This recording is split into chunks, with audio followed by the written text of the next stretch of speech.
Oui, alors donc je suis modérateur, je vais dire quelques mots d'introduction sous forme de questions, de petits problèmes à partir de quelques lectures. Enfin, quand on est modérateur, on essaye d'ordonner les paroles pour qu'il n'y ait pas de désordre, voire de guerre entre les intervenants.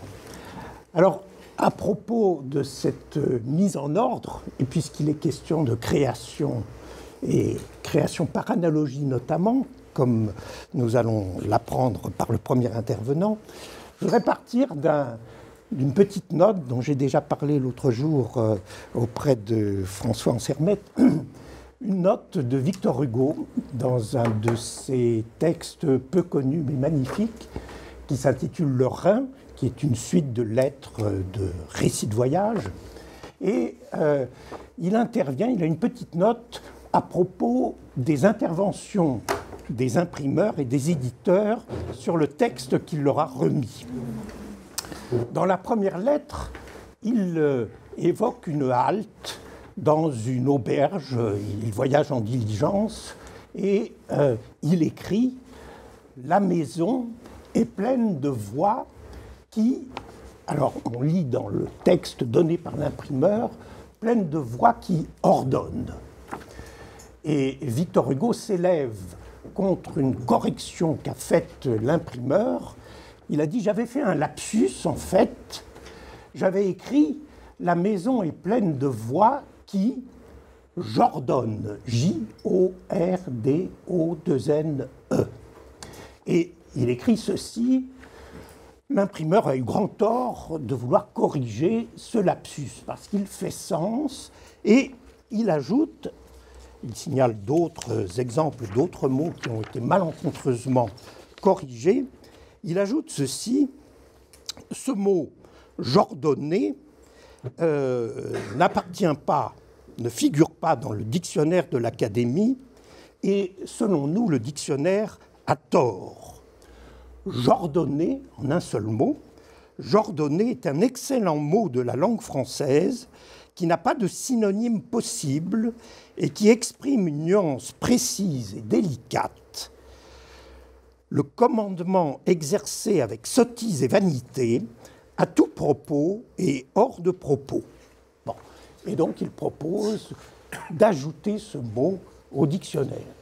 C'est en effet un très beau mot qui offre des cas que je livre aux linguistes. J'ai dit que j'allais poser des questions. Bon, j'ordonnais, alors j'ordonne, tu j'ordonnes, il j'ordonne, nous j'ordonnons, vous j'ordonnez, bon, etc.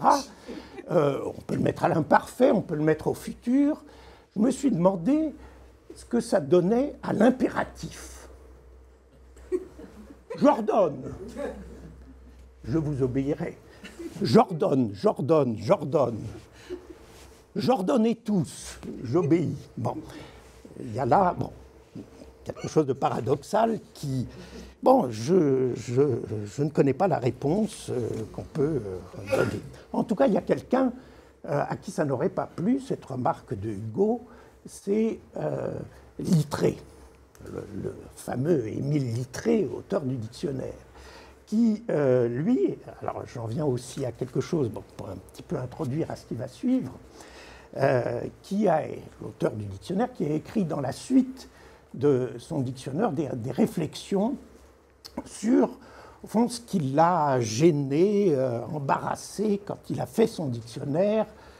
Il a trouvé des mots qui lui déplaisaient. Et il les a regardés avec l'œil du médecin qu'il était. Émile Littré était médecin, il est l'éditeur des œuvres d'Hippocrate, et ensuite il est devenu lexicographe.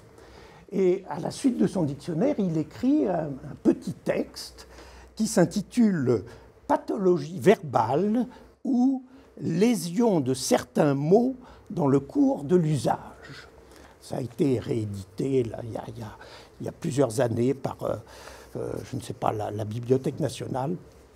Et il énumère dans l'ordre alphabétique un certain nombre de mots dont il montre qu'ils ont été blessés, défigurés, par un charcutage dû, au fond, à des hasards malencontreux. Et il aborde donc toutes ces créations verbales comme des sortes de monstruosités qui, pour l'œil d'un médecin, sont tout à fait dommageables. Alors, je ne peux pas vous en lire des extraits, mais vous verrez que c'est tout à fait amusant et passionnant. Bon, c'est évidemment pas du tout le point de vue qu'aura Saussure sur ces effets de création par analogie, différente de l'amalgame. Non, ce n'est pas l'amalgame. Bon. Y a naturellement le mot ordonné qui apparaît, où Littré s'indigne. Je vous lis juste le début de ces remarques. Hein. L'ancienne forme est ordonnée et non pas ordonnée. De même, on disait ordonnance. Cela est régulier, car le latin ordinare, avec son i bref, n'a pu donner que ordonner. Ordonner ne se montre qu'au XIVe siècle, et aussitôt il supplante tout à fait ordonné, qui ne reparaît plus. D'où vient cet O substitué à l'E primitif? On ne peut y voir qu'une faute de prononciation. Les fautes de ce genre sont faciles à commettre et quelquefois très difficiles à réparer. Témoin ordonné qui en est resté victime et ordonné dont l'usage présent ne soupçonne pas la tâche originelle. Bon, vous voyez, tout un discours normatif, etc. Bon, un dernier mot, je peux ajouter un dernier mot pour citer un autre exemple de création par analogie. Cette fois-ci, je le prends chez un auteur que je connais bien et auquel on peut faire honneur ici à Genève, à côté de Ferdinand de Saussure, c'est Jean-Jacques Rousseau. Dans le premier livre de son traité d'éducation, Émile ou de l'éducation, il en vient naturellement à parler du langage des petits-enfants, des jeunes enfants. Bon, je ne vous lis pas ces pages qui sont admirables et qui montrent une observation linguistique qui dépasse de beaucoup ce à quoi on réduit en général les réflexions sur la langue au XVIIIe siècle. Bon. Donc, il observe, il est en train d'écrire son texte, et en même temps, de l'autre côté, il y a des petits-enfants qui jouent. Bon. Il est dans la campagne, là, à Montmorency, et dans le fil de son texte, où il développe cette idée que nous naissons, au fond, immédiatement sujet du signifiant, comme dirait Lacan. Hein. Il dit le premier mot, dans le premier mot, tout se joue.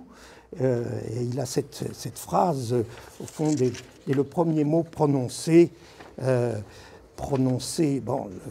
qui demande beaucoup d'attention, naît le premier rapport de l'homme à tout ce qui l'environne. Ici se forge le premier anneau de cette longue chaîne dont l'ordre social est formé. Hein. Le premier mot, vous êtes déjà pris dans la chaîne, vous êtes sujet du signifiant, vous êtes dans les fers, etc. L'homme est né dans les fers, comme il le dit dans le contrat social, mais les premiers fers, ce sont les mots. Et alors, parmi ces observations, et je m'arrêterai sur une question, voilà une de ces observations. Les enfants, donc, on leur apprend à parler, on les force à parler correctement, mais on n'observe pas qu'ils ont en fait une grammaire propre à leur âge, dont la syntaxe a des règles plus générales que la nôtre. Et si l'on y faisait bien attention, l'on serait étonné de l'exactitude avec laquelle ils suivent certaines analogies très vicieuses, si l'on veut, pour nous, qui sommes des adultes, et qui parlons bien, très vicieuses si l'on veut, mais très régulières, et qui ne sont choquantes que par la dureté ou parce que l'usage ne les admet pas. Je viens d'entendre un pauvre enfant, bien grondé par son père, pour lui avoir dit, il faudrait que j'écrive ça, mais « Mon père, irais-je-t'y » I-R-A-I, je, T-Y, irais-je-t'y. Or, on voit que cet enfant suivait mieux l'analogie que nos grammairiens, car puisqu'on lui disait « vas-y », pourquoi n'aurait-il pas dit « irais-je-t'y » Bon, il applique parfaitement l'analogie. Remarquez de plus avec quelle adresse il évitait le hiatus de « irais-je-y » ou « y irais-je ». Est-ce la faute du pauvre enfant si nous avons mal à propos ôté de la phrase cet adverbe déterminant « y » parce que nous n'en savions que faire?